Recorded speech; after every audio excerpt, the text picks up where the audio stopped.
Hey guys, my name is Jackie and I really just wanted to do a video in case you don't know who I am personally. I wanted you to see my face and figure out who I am so that you are aware of who is the voice behind all of the phone calls in this upcoming course. I'm so excited and thrilled to be on this journey with each of you. I wanted to tell you guys a little bit about myself and you'll get to know me throughout the course, but I was born and raised in Salt Lake City, Utah, in Murray, technically, in Salt Lake, in the Salt Lake area. Born and raised there, and I went to Murray High School and graduated from there when I was 18. And then I went to college. I went to BYU for 1 year. And then I came up to Utah State in Logan, Utah, and finished my bachelor's degree through Utah State. I studied child development in my studies there at Utah State. And then I left and I served a full-time service mission for my church in Florida, and I learned Spanish while I was serving my mission there. And then I came back to Utah and connected with somebody that I knew from before I left, and we dated for not a very long period of time, and we got married within a few months of me coming home from my mission. We got married in Salt Lake City, and we have been living in Logan, Utah ever since we've been married, and we just had our 7th wedding anniversary, and that's a big accomplishment for us, and I'm really excited about that. Since I've been married, I went back to school to Utah State, and I received not my bachelor's degree, my master's degree in family relationships.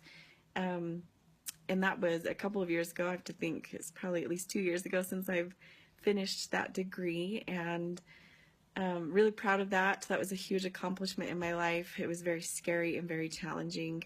That's a little bit about me. I'm also a certified foot zoner. And foot zoning is very similar to reflexology, so I work on people's feet to help bring balance back into their bodies. So I've been a foot zoner for about 3 years, and I love helping people in that way as well. I wanted to share with you guys a couple of details about my life and how I ended up with being a coach, and how I found Brene Brown and why her work is so important to me personally, and then why it's so important for me to share with other people. So just a brief history of my life is my father and I have always had kind of an interesting relationship. My father was very critical and judgmental and even emotionally absent and distant throughout my childhood. There wasn't a lot of emotional support from him while I was growing up, and that caused a lot of struggle inside of me, and I didn't quite understand how to manage all of those feelings and emotions, and I had a lot of anger and resentment towards my father as I grew up and became an adult and moved away, and I couldn't quite understand what was going on inside of me, and but it led me to a lot of pain in my life.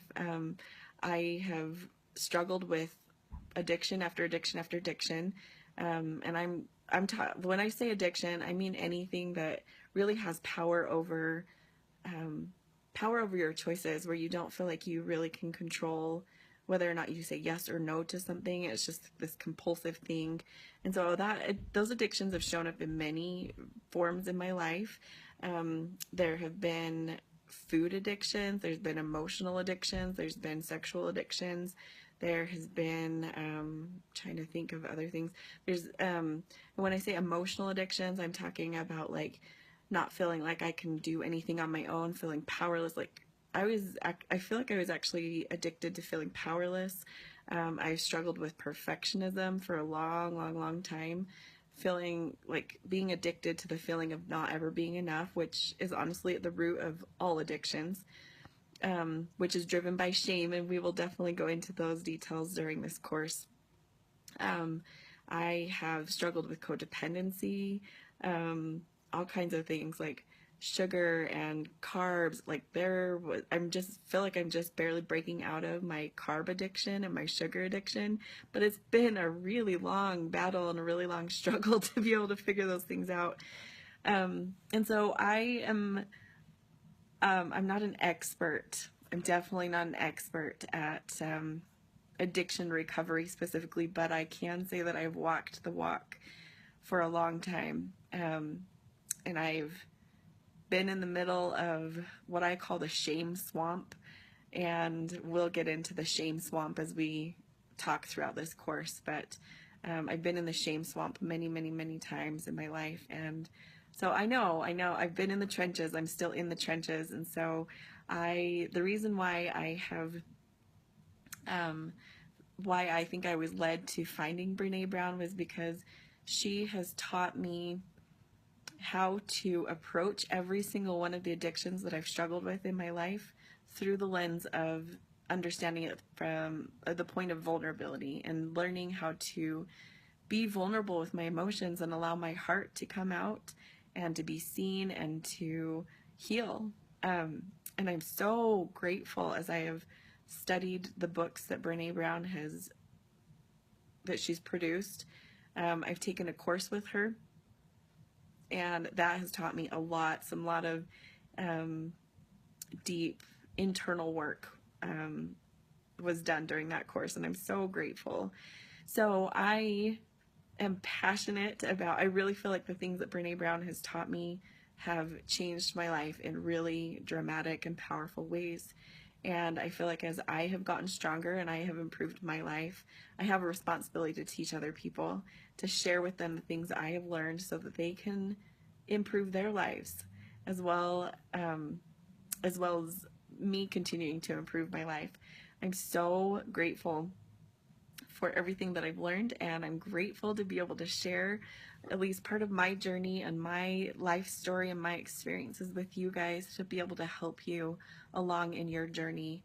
I just wanted to share that with you. This is just kind of an introductory video of who I am, why I'm here, what the purpose is of me sharing this information with you.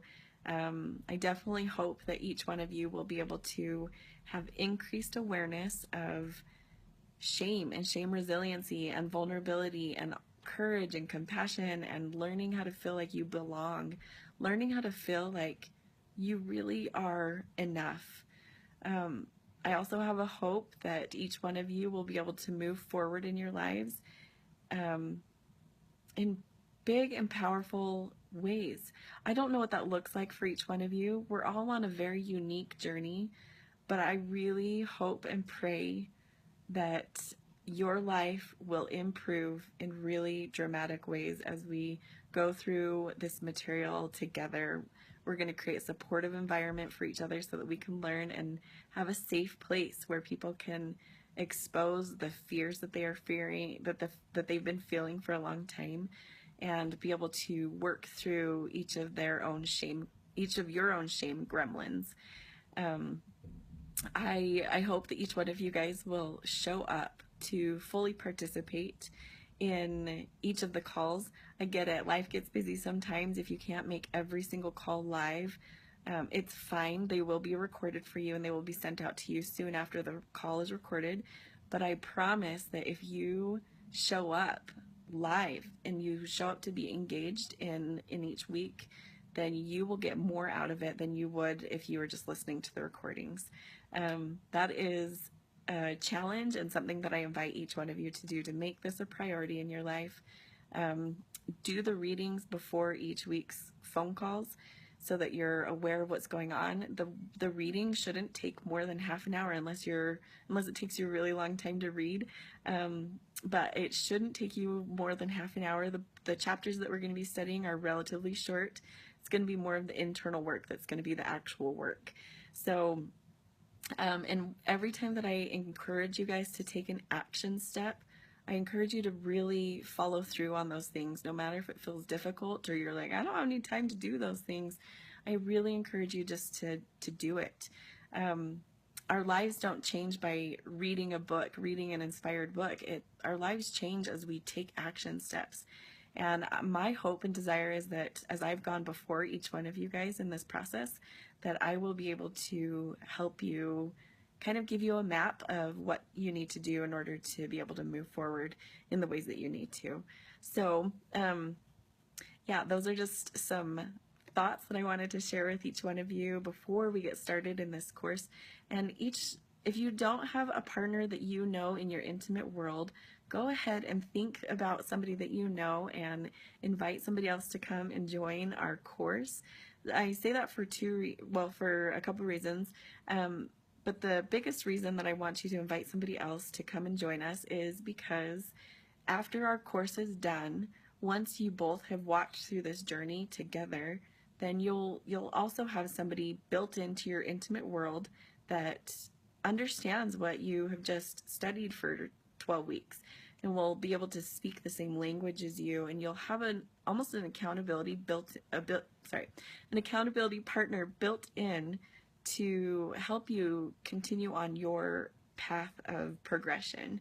And so I really encourage each one of you to have a partner that you know personally to go through this course with you. If you don't have that partner, it's totally fine. I think you'll create partners throughout the program, but that is the encouragement that I'm giving you for now. I just wanted to briefly go over different learning styles. I know this is important because I'm going to be talking about different ways that we learn throughout the course, and I just wanted to give you a brief idea. In my opinion, there are 3 ways that we learn. First is auditorily, and so if you are better just at listening to things, and if you can listen and just pick things up really quickly, then that's great. That's mostly going to be your learning style. That is not my learning style, as I've learned as time has gone on. So that's one style. The second style is visual. And so if you if you have learned that you learn better by seeing a picture or actually just reading the words rather than just listening to somebody talk, then you're probably more of a visual learner. And I figured this out in my own life just like a year or 2 ago, and I realized that when people draw pictures or they write stuff up on the board or they just put something up so I can see it, it just clicks a lot quicker in my mind. So that really is helpful for me. And then the third way that people learn is like hands-on learning or kinesthetic learning. And what that means is like you kind of just have to be moving. You have to be like whether you're tapping your fingers or just even taking notes or literally moving your whole entire body. Like if you're exercising and you're listening to something, that's probably going to sink in deeper if you're an auditory or you're a kinesthetic learner.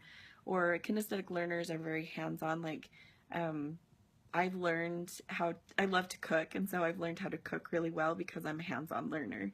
That just makes complete, perfect, total sense to me. But if you talk to me about engineering, it doesn't make sense because I haven't had a hands-on experience with it. And so I am a visual and a kinesthetic learner. And so the recordings from each week will obviously be very auditorially focused with you auditory learners, but I will do my absolute best to create some visual cues and encourage you guys to actually take the action for you kinesthetic learners. So I really encourage each of you guys to play full out. Come prepared 100%, show up with your best. And that does not mean perfection, because that's actually what we're trying to work through, to not focus on being perfect. But I want you to practice showing up to the best of your ability, whatever that means. If that means that you just show up and you've rolled out of bed and you're on the call live each week, great. If you do the homework along with each week's course, then great. If it means like going to the extra mile and doing extra things in your own life so that you can see that change quicker in your life, great. Whatever 100% playing full out looks like for you, do that. And I'm going to encourage you guys to do that throughout the whole course, and I'll remind you of that as we go. The one last thing that I wanted to share with you before I end this video was one of my strongest hopes and desires for each one of you guys is to help increase your level of awareness in your life of how shame shows up for you, how vulnerability shows up for you, so that you can start paying attention more to the details of your life, to understand where shame is, how it looks, how it feels, how it shows up between you and somebody else. Also the vulnerable moments for you, and whether that's just a whole bunch of fear or self-doubt or not feeling comfortable exposing yourself. Like vulnerability, shame, all those things, they show up in such interesting ways. But my hope and desire is to teach you guys how to increase your level of awareness, so your understanding of what that looks like in your life. The reason my hope is to increase your level of awareness is because awareness is the first step to changing our lives. And so if you can't even see with your, with your eyes, with your spiritual eyes, what is going on in your life, then you will have no idea what needs to change. And so I'm hoping that your level of awareness will increase throughout this program, and that you'll be able to see things that you didn't see before, and find the courage and the self-compassion and the belonging that you need in order to help to change those behaviors. And I'll be here to help you and support you through this journey. So as we practice awareness throughout this course, awareness is it's a tool of just noticing what we're noticing. And instead of judging something that shows up, we'll just notice what we notice. So, and I'll explain that as we go. But I just wanted to share some thoughts with you, introduce myself to you, welcome you to our course, and I'm so excited to get started. And just let me know how I can support you. I am here for you guys, and we will get started real soon. Can't wait. See you later. Bye.